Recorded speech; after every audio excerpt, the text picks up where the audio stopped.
we are thinking of a vision of a 21st century eco-civilization, but we are far from it, right?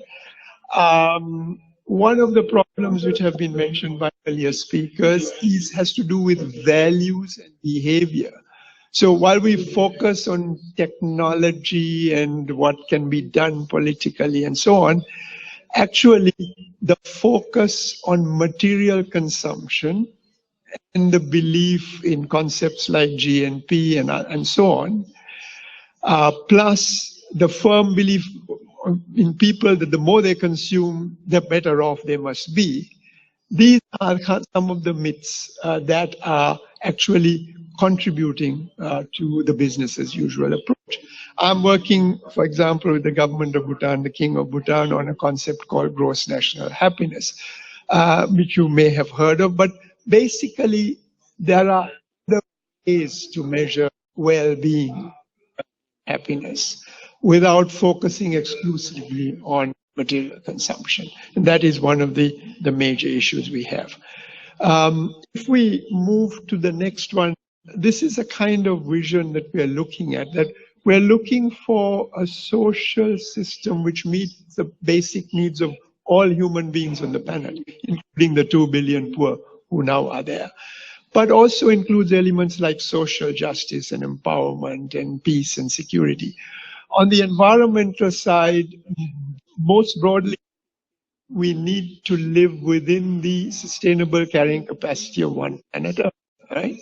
And of course, on the economic side, in a world with many poor people, we do need economic prosperity, but we need, as previous speakers have said, to respect critical environmental and social concerns. Now, can we do this? This is a slide that I presented some time ago, in fact, at the Copenhagen climate meetings. But if you look at climate as a sort of a metaphor, on the vertical axis, you see greenhouse gas emissions, and on the horizontal axis, you GNP. Now, if you're a poor country, you are at point A, which means low emissions, low GNP.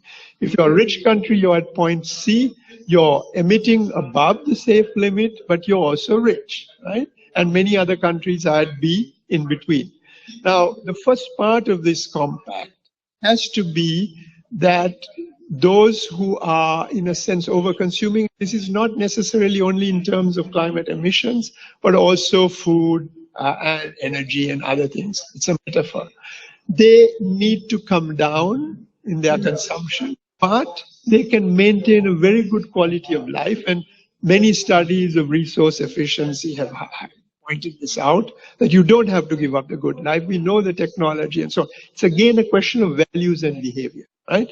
But there's another part of the compact, and that is those who are rising on the curve have to find a different path. We cannot have 7 or soon 8 or 9 billion people on the planet trying to consume at the same level of the United States. There are not enough resources on the planet to copy that profligate lifestyle. Now, is there a tunnel? Yes, we know the technologies and so on. It is again a question of implementation to find this path. And basically that slide summarizes it.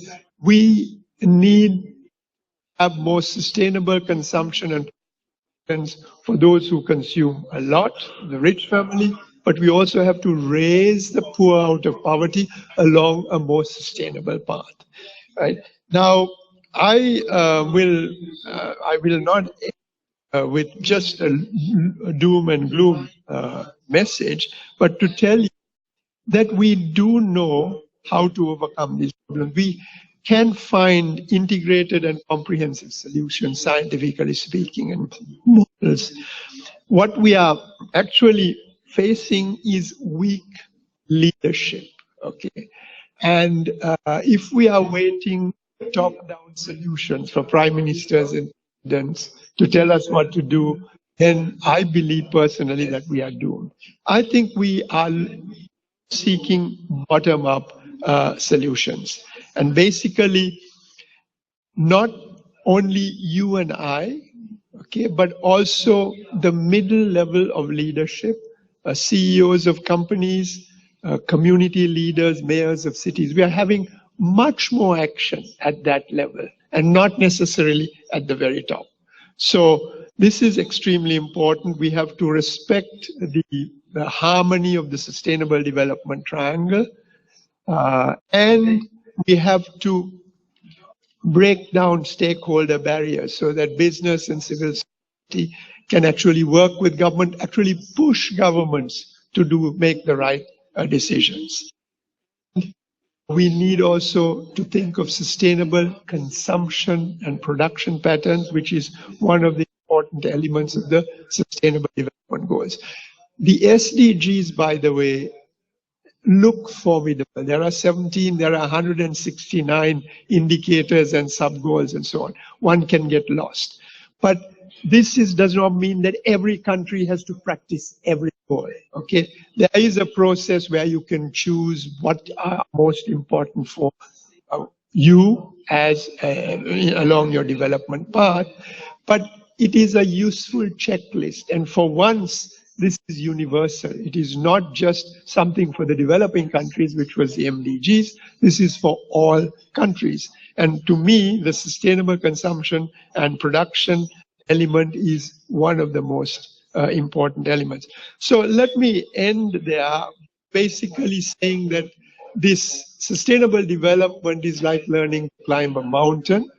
The peak is covered with clouds. It's a little bit mysterious, but as long as you keep learning to step up, go uphill, you will reach the peak one day, okay? And that means not waiting for high-ups to tell you what to do. When you leave this room, you switch off the light. If you see a tap leaking, you close it. You can plant a tree. You can eat less meat. So not to feel disempowered, but to act now collectively and individually. That is my final message. Thank you very much indeed.